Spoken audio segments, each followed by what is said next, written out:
विचार असे सुरू होतात आणि त्यामुळे त्याला अपयश पहिली तर तो कृतीच करत नाही.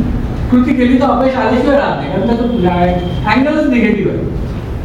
पॉझिटिव्ह अँगल सुरुवात करणार. उपवासाची भीती, लोक काय म्हणतील, आपल्यामध्ये काहीतरी कमी आहे, आणखीन एक भीती. जसं मी तुम्हाला म्हटलं की वास्तव रूप आपलं काय आहे कोणालाच माहिती नसतं, तिथे तुम्हाला ते चाचपून बघायचं असतं.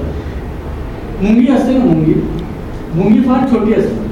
मी माझ्या प्रत्येक शरीरामध्ये उदाहरण देतो.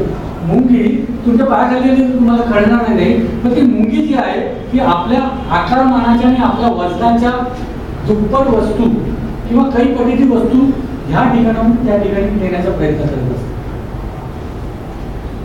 तिची ताकद नसते, क्षमता नसते, काही नसतं, परंतु ती कामाला लागते आणि जोपर्यंत ते तिचं ध्येय साध्य होत नाही ती प्रयत्न करत असते. एखादी मुंगी जर तुम्ही भीतीवर चढताना पाहिली काही वस्तू घेऊन, साखरेचा दाणा, ती 10 वेळा पडेल आणि 10 वेळा चढेल. हे तिच्यातलं असलेलं सातत्य.